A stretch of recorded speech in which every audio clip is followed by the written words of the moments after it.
Hello, I'm Susan Caddo. Thank you for being with us. The shooting death of Tulsan Terrence Crutcher, a black resident, has sparked national outrage. But now some of the tension has quelled after charges were filed yesterday against the Tulsa police officer who killed him. Betty Shelby has been charged with first-degree manslaughter for the fatal shooting which took place when Officer Shelby encountered Crutcher on a Tulsa street where he had abandoned his vehicle. That was last Friday. A probable cause affidavit in the case states that Shelby reacted unreasonably and became emotionally involved when Crutcher failed to obey her orders to the point that she overreacted. Officer Shelby, although now charged, is presumed to be innocent until a judge or a jury determines otherwise. Officer Shelby turned herself into the Tulsa County Jail Friday morning and was released about 20 minutes later on a $50,000 bond. ONR's Liz Exxon looks at the timeline of events that have been the focus of state and national attention. Terrence Crutcher had been at Tulsa Community College, where he's a student, 2 hours prior to his death. Around 7:30, a vehicle later identified as Crutcher's was reported abandoned by calls to 911. No. 911, police, fire, medical. No, it's actually an abandoned vehicle. Somebody left their vehicle running in the middle of the street with the doors wide open. Okay, on Lewis or on 36? It's on 36th Street. Okay. About that same time, Tulsa police officer Betty Shelby was dispatched to a domestic violence call when she came upon the vehicle sitting in the road.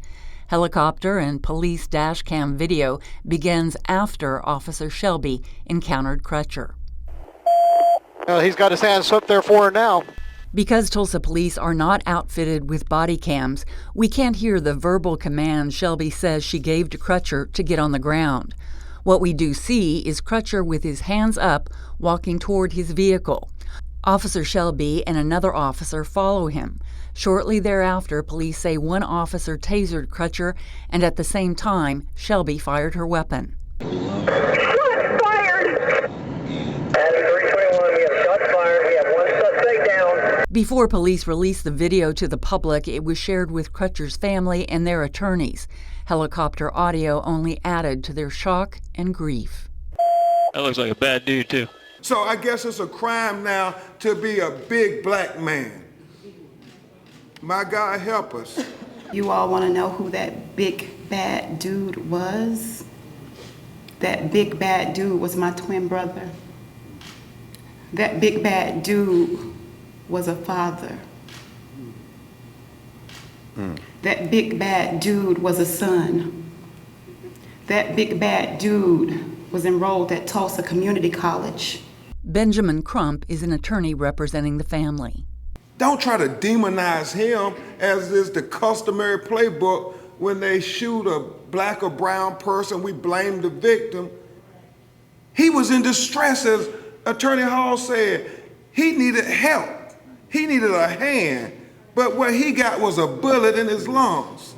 Officer Shelby's attorney, Scott Wood, says in the few minutes before the deadly shot, Officer Shelby twice told Crutcher to remove his hand from his pocket, and that the only thing Crutcher uttered was unidentifiable. She's a drug recognition expert. Got that training a couple of years ago. And she had already formulated the belief that it looked like he was on PCP. And he was, could be, often are, unpredictable when subjects are on PCP. Police later revealed a vial of PCP was found in Crutcher's car. David Riggs is another attorney for the Crutcher family. It's been suggested that Mr. Crutcher was under the influence of drugs or some intoxicant, some substance at the time. We do not know if that's true or not. We're looking into that. Let's assume that it was. You have to ask yourself again, what is the proper way to handle a situation where someone is acting in a strange way and perhaps not entirely in control of his emotions or his mental state at that time? This is the textbook case of how not to treat someone in that condition.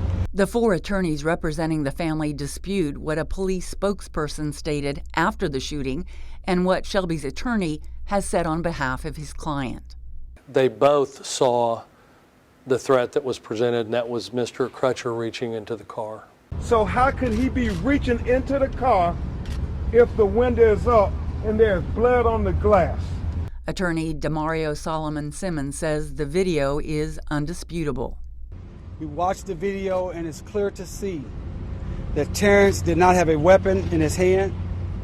It's clear to see that Terrence was not being belligerent. The video clearly shows that Terrence has his hands up. This week, many protesters have been calling for justice and action demanded by Crutcher's twin sister on Monday. And so we're demanding today, immediately, that charges are pressed against this officer that was incompetent, that took my brother's life. We're demanding that, and it's time for everybody to demand that this stops and that justice is served. We just want justice, because I want for everyone to know that that big bad dude, his life mattered. City, county, and federal authorities ask for patience and calm. And I recognize that this is a difficult time for his family, and my sympathies and my office sympathies are with him. But it's very important to recognize the importance of the integrity of any investigative process. We are a country of laws, and the rule of law needs to be adhered to. While the Tulsa County District Attorney's Office conducts the criminal side of the investigation, the United States Department of Justice, in conjunction with the FBI, is conducting a separate investigation into whether Terrence Crutcher's civil rights were violated.